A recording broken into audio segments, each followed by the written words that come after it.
आज बात करते हैं दो प्लेन्स के बीच में एंगल कैसे फाइंड आउट करें। देखो बहुत इंपॉर्टेंट कंसेप्ट है। देखो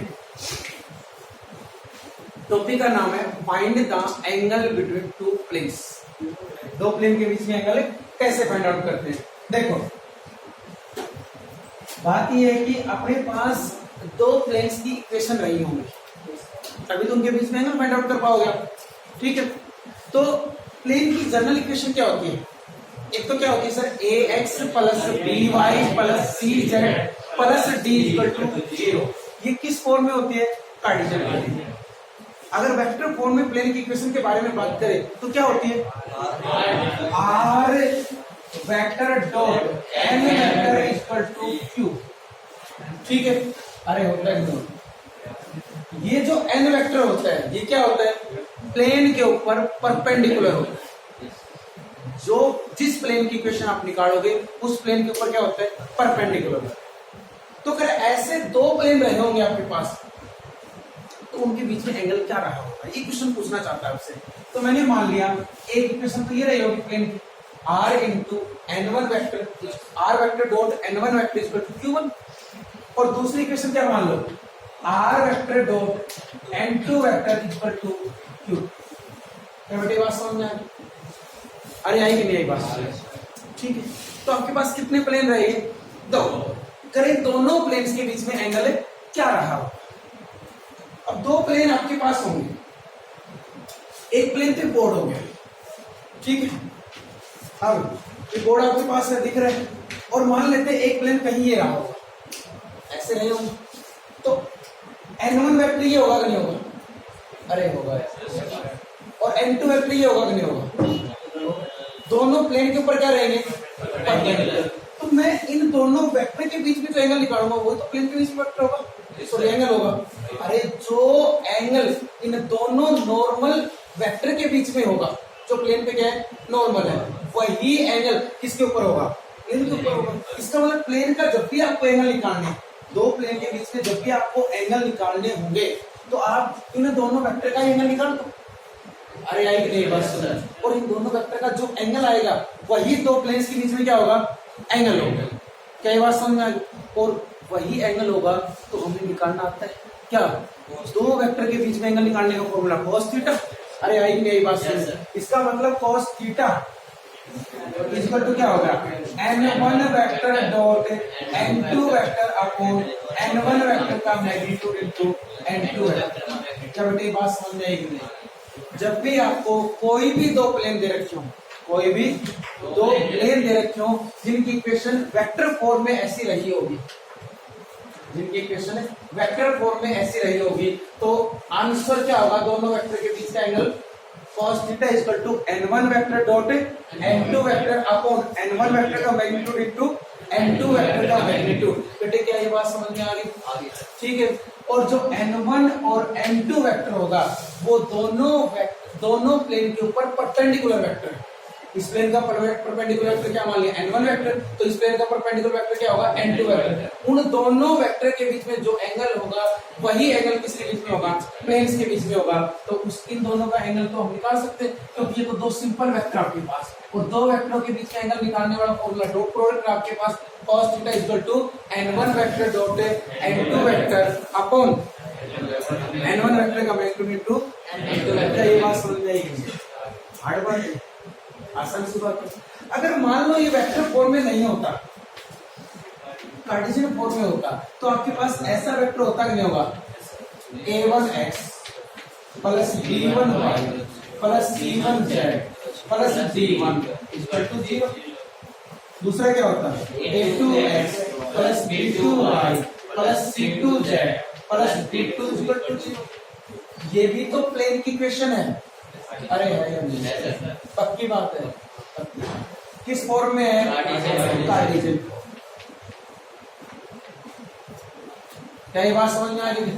तो इसमें डायरेक्शन रेशियो क्या होंगे? पहले प्लेन के a1 b1 c1, दूसरे प्लेन के डायरेक्शन रेशियो क्या होंगे? a2 b2 c2। और आप कहते हैं डायरेक्शन रेशियो प्लेन के साथ क्या होंगे? परपेंडिकुलर। इन्हीं से तो ये वेक्टर बने होंगे n1 और n2।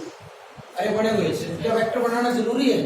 जब दो वेक्टर के डायरेक्शन को रेशियो आपको दे रखे हो, क्या एंगल नहीं निकाल सकते? निकाल सकते। सीधा आंसर क्या बन जाए? cos theta equal to a1 a2 plus b1 b2 plus c1 c2 upon square root of a1 का स्क्वायर प्लस b1 का स्क्वायर प्लस c1 का square into square root of a2 का स्क्वायर प्लस b2 का square plus c2 का square. क्या बेटे महाभारत समझ में आएगा? या दोबारा तो दो प्लेन्स के बीच में अगर आपको एंगल फाइंड आउट करना हो, वेक्टर फॉर्म में दे रखा हो तो क्या फाइंड आउट कर दोगे? एंगल। अगर कार्टेशियन फॉर्म में दे रखा हो तो क्या एंगल फाइंड आउट कर दोगे? कौन सा नॉर्मल वेक्टर होता है, कौन से डायरेक्शन रेशियो होते हैं जो प्लेन के ऊपर परपेंडिकुलर होते हैं, क्या सब पता है आपको? ठीक। अगर ये बात पता है, कैसे पता लगेगा कि दो प्लेन आपस में पैरेलल हैं? मैं कहूं ये प्लेन और ये प्लेन आपस में क्या है? पैरेलल। पैरेलल का पता लगेगा जब इनके डायरेक्शन रेशियो जो नॉर्मल के डायरेक्शन रेशियो क्या सेम है रेशियो में। ये चीज आपने पढ़ रखी है। तो क्या रिजल्ट होगा अभी? a1 अपॉन a2 बराबर b1 अपॉन b2 बराबर c1 अपॉन c2। अगर ये कहानी आपके पास है तो आप कह सकते हो प्लेन्स आर पैरेलल। क्या बेटे बात समझ में आई? अरे आएगी। अगर मैं ये देख के पूछूं प्लेन पैरेलल है या नहीं है, तो इनमें भी तो जो ये वेक्टर होंगे इनके डायरेक्शन रेशियो क्या होना चाहिए? सेम है। एक ऑप्शन और भी है sir, n1 vector cross n2 vector किसके बराबर आना चाहिए? 0 के। भाई इन बातों में अब तो दिक्कत नहीं होती है। अगर ये दोनों दो प्लेन आपस में परपेंडिकुलर है तो क्या कंडीशन होगी? क्या होगा? n1 vector dot n2 vector equal to 0।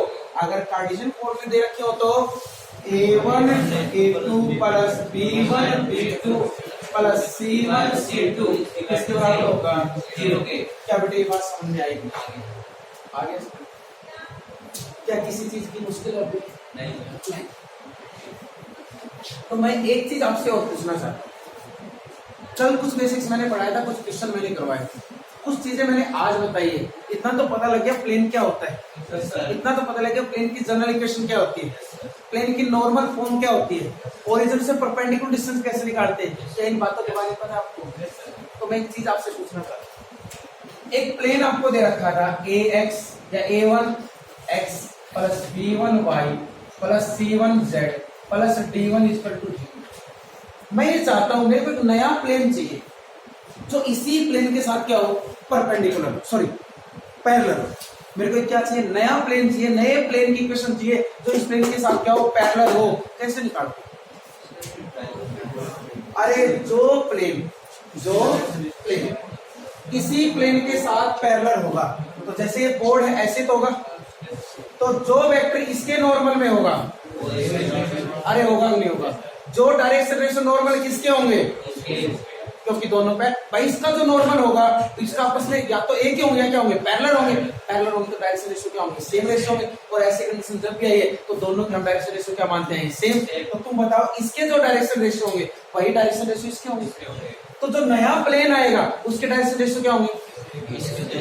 अरे क्या होंगे? a1 b1 c1। क्या ये बात समझ में आई? अरे बेटे समझ में आई? नहीं पक्की बात है। प्लेन वो जो रिक्वायर्ड प्लेन हो किसी पॉइंट से पास हो, नहीं पता किस पॉइंट से पास हो रहा है, मान लिया अल्फा बीटा और गामा से पास होता है, तो ये बात सही है। तो इक्वेशन क्या बनेगी plane? a x minus x याद है? तो क्या बनेगा? a1 into x minus alpha plus b1 into y minus beta plus c1 into z minus gamma equal to 0। क्या ये कहानी सही है?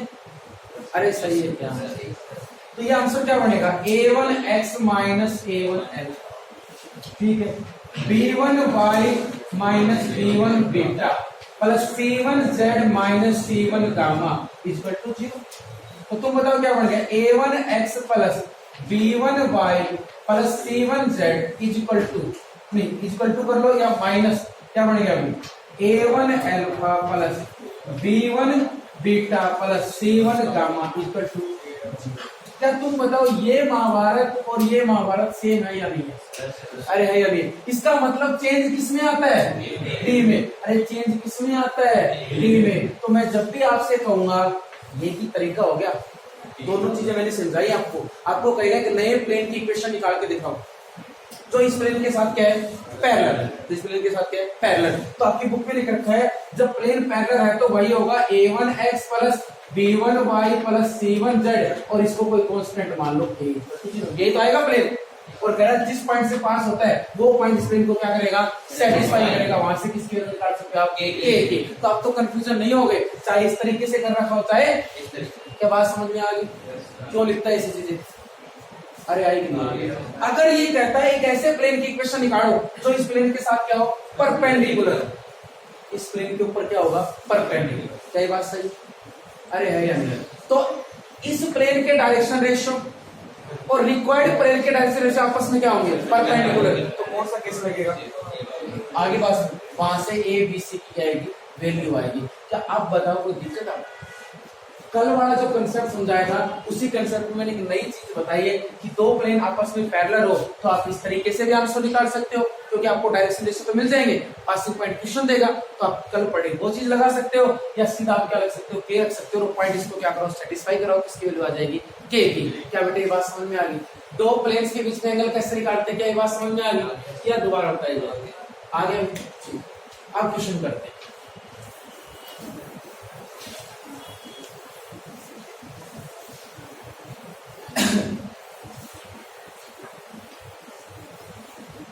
देखो पहला क्वेश्चन,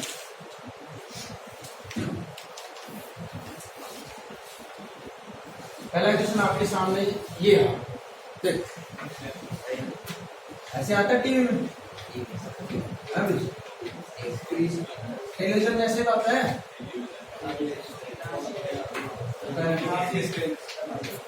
अरे आपको पता लगेगा यूट्यूब पे ऐसे आता है ना। ठीक, पहला क्वेश्चन ये है कि दो प्लेन्स की इक्वेशन आपको दे कह रहा है इन दोनों प्लेन्स के बीच में एंगल क्या रहा होगा? क्या हार्ड क्वेश्चन है? तो तुम बताओ n1 वेक्टर कितना होगा?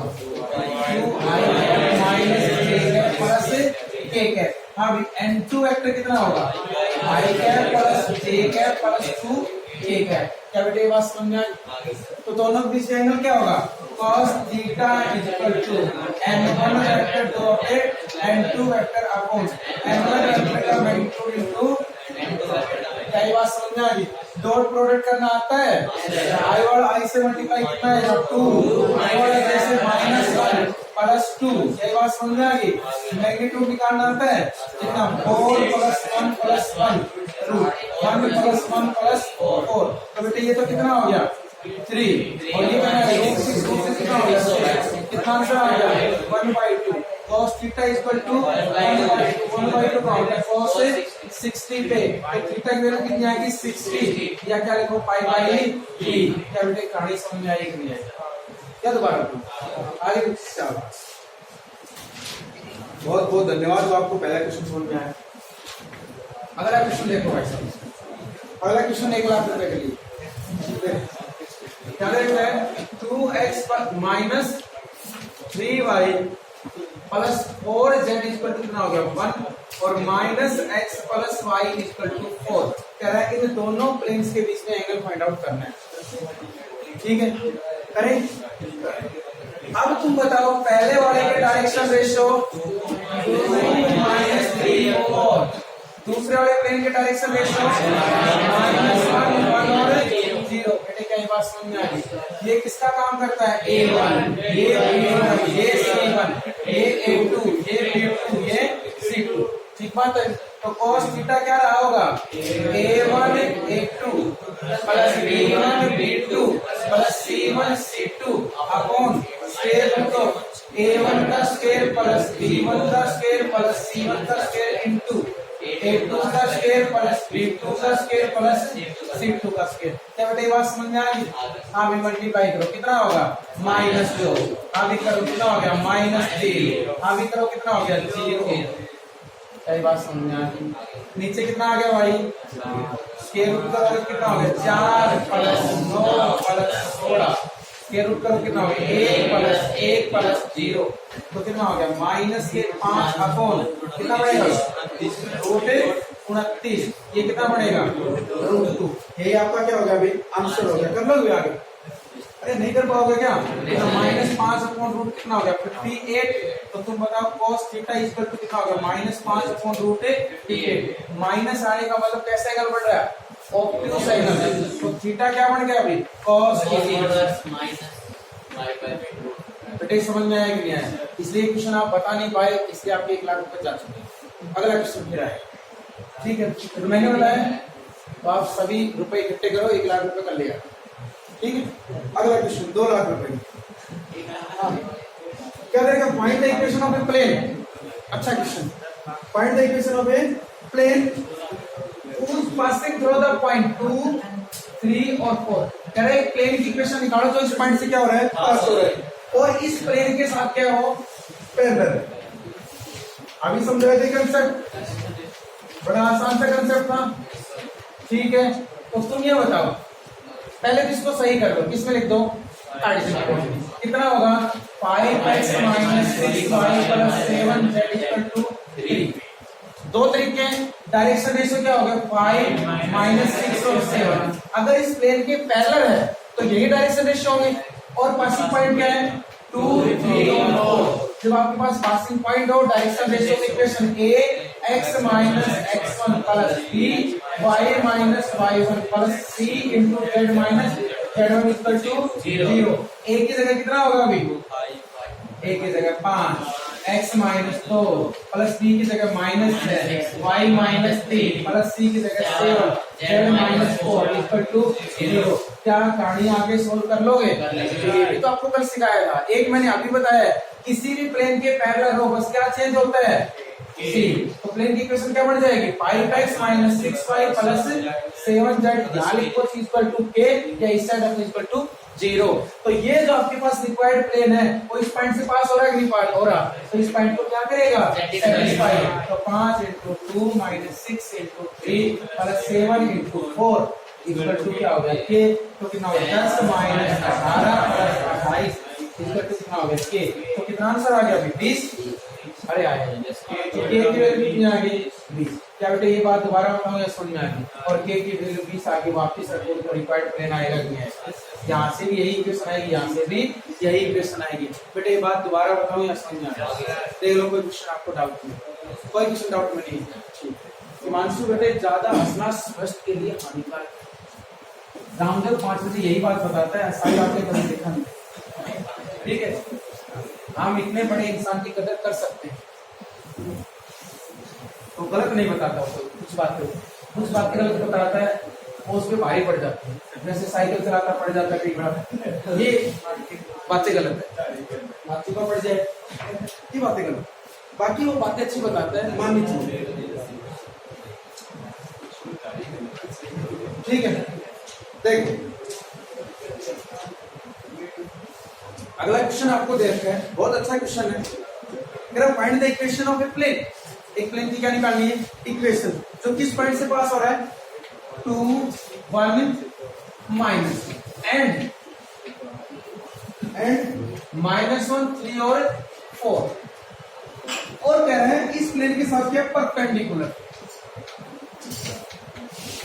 अच्छा क्वेश्चन, बहुत इंपॉर्टेंट क्वेश्चन, बहुत इंपॉर्टेंट क्वेश्चन, ये पूरे 5 करोड़ रुपए लिए करेंगे इसको। करें प्लेन 3 पॉइंटों से पास होगा तो कर ही देते हम, सिंपल सा क्वेश्चन बन जाता। कितने पॉइंट से पास हो रहा है 2 पॉइंट, चलो ठीक है सर 2 पॉइंट से पास हो रहा है। हमें तो प्लेन की इक्वेशन निकालने के लिए सर 1 पॉइंट चाहिए, और नॉर्मल का क्या चाहिए डायरेक्शन रेशियो चाहिए, बस और ज्यादा चीज हमें नहीं चाहिए, फालतू में दे रखी है और चीजें। तो सर हमारे पास एक चीज नहीं थी, क्या किसके नॉर्मल, ये तो बात है। ये प्लेन के साथ पैरेलल होता तो ये बन जाते, और आपके पास पैरेलल प्लेन क्या है परपेंडिकुलर, दिक्कत हो गई। और जब दिक्कत होगी तो मानना पड़ेगा, तो मान लिए जो डायरेक्शन रेशियो क्या रहे होंगे a b c, direction ratio आपके पास आ गई, पासिंग पॉइंट आपके पास रहा, प्लेन की इक्वेशन क्या बनेगी a x - 2 plus B y minus 1 plus C z minus plus 1 equal to 0। क्या रिक्वायर्ड प्लेन की इक्वेशन यही होगी कि नहीं होगी? पर दिक्कत क्या है, इस प्लेन को तो इस जो ये प्लेन है इस पॉइंट को सेटिस्फाई करेगा, क्योंकि इस पॉइंट से पास हो रहा है, सेटिस्फाई करेगा तो बताओ क्या बनेगा? a minus 1 minus 2 plus b b minus 1 plus c 4 plus 1 equal to 0। तो क्या बन गया? Minus a plus 2b plus 5c equal to 0। Equation number 1 क्या बड़ी बात समझ में आ रहा? अरे ये डायरेक्शन रेशियो किसके थे? प्लेन के परपेंडिकुलर। सही बात। अरे है एक प्लेन पहले से इस प्लेन पे परपेंडिकुलर था, तो इसके डायरेक्शन रेशियो ऐसे होंगे कि नहीं होंगे? तो ये दोनों डायरेक्शन रेशियो आपस में क्या होंगे? परपेंडिकुलर। जब दो प्लेन परपेंडिकुलर है तो उनके डायरेक्शन रेशियो भी तो परपेंडिकुलर होंगे, नहीं होंगे? क्या होंगे? होंगे। तो इसके डायरेक्शन रेशियो 1 माइनस 2 दोनों का डॉट प्रोडक्ट किसके बराबर होगा? 0। तो क्या बनेगा अभी? a minus 2b plus 4c equal to 0। क्या कहानी समझ में आ गई? यहाँ से किसकी वैल्यू आएगी? आते किसमें उठा के रख देंगे? स्टार में। स्टार में रखते आपकी किसकी इक्वेशन आ जाएगी? प्लेन की। क्या कुछ समझ में आया? नहीं आया? तो अब क्या लगेगा? क्रॉस मल्टीप्लिकेशन 1 बटे कितना? 8 plus 10 minus b upon minus 12 minus 5 c upon plus के 6 माइनस के 2। ठीक है। तो a अपॉन कितना हो गया? 18 b अपॉन कितना हो गया? 17 सी अपॉन कितना हो गया? 4। इसके बराबर मान लो लैम्डा। a की वैल्यू कितनी होगी? लैम्डा। b की वैल्यू कितनी? 17 लैम्डा। और c की वैल्यू कितनी होगी? 4 लैम्डा। तो डायरेक्शन रेशियो क्या होगी? 18 लैम्डा 17 लैम्डा 4 लैम्डा। लैम्डा क्या मान हो गया? 1। तो आंसर क्या आ गया? 18 17 और 4। एक स्टूडेंट का सर ना माने तो यहाँ रखोगे, लैम्डा कॉमन आएगा, फिर खत्म होगा। आई कि नहीं है बात समझ? तो ये आपकी डायरेक्शन रेशियो किसका आंसर आ गया? ए बी सी का आंसर यहाँ रखो। आपके पास किसकी इक्वेशन आएगी? प्लेन की। बेटे दोबारा बताऊं या समझ में आ गया? देख लो किसी बात से दोबारा बताना आ गया? अरे आएगा, पक्की बात है। एक क्वेश्चन और कर, लास्ट क्वेश्चन। और ये क्वेश्चन अगर आपका हो गया तो फिर आपको अमिताभ बच्चन से मिलाते हैं। ठीक है? ठीक है भाई साहब, ना मिलो अमिताभ बच्चन एक ना कैप्शन हुआ था।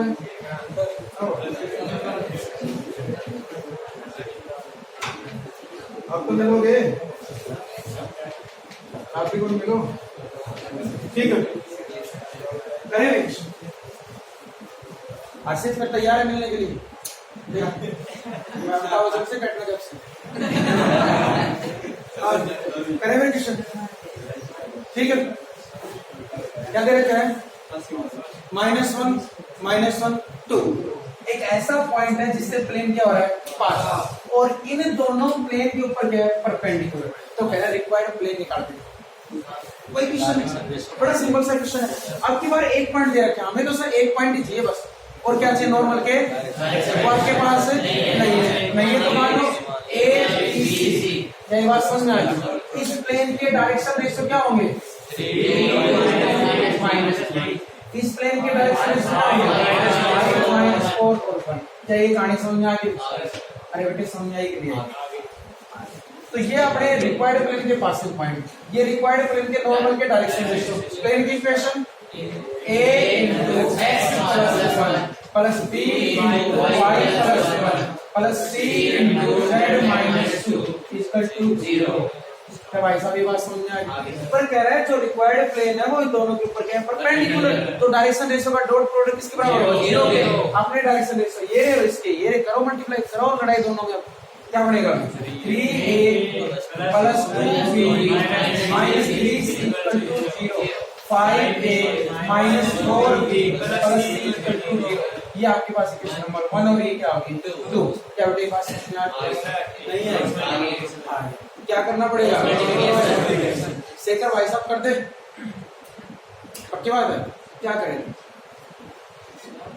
करें? Cross multiplication. कैसे? हाँ ए अपॉन, आगे बोल कितना होगा +2, अरे इसको हटा लो, इसका कोएफिशिएंट डिस्क्रिमिनेंट वाला माइनस दो इससे, तो माइनस कितने आएंगे 12 b अपॉन माइनस -50, ये तो उल्टा करना पड़ेगा, कितना होगा 3 + 15, अरे देख लेना मेरे साथ, इक्वल टू c अपॉन -10, ठीक है। तो क्या बन गया a upon -10 equal to b upon -18 equal to c upon -5, इसके बराबर मान लो लैम्डा, तो क्या आ जाएगा अभी a की वैल्यू -10, b की वैल्यू -18 और c की वैल्यू, अगर ये भी आंसर रखोगे तो कोई दिक्कत है नहीं है, पर हम छोटे कर लेते हैं, -10 लैम्डा -18 लैम्डा -22 लैम्डा को क्या लिख सकते हैं, क्या ले लो 2 लैम्डा, हटा दो लैम्डा को 1 मान लो, लैम्डा क्या मान लो 1 और 2 क्या आ जाएगा कॉमन, -2 माइनस ले लो, -2 कॉमन लो कितना आ जाएगा 5, ये आपकी क्या हो गई डायरेक्शन से देखो, ये उठा के ए बी सी की जगह रखो, आपके पास क्या आ जाएगा रिक्वायर्ड प्लेन। बेटे आप भी को डाउट है, आज वाला कंसेप्ट समझ में आ गया, बस तो आज के लिए बहुत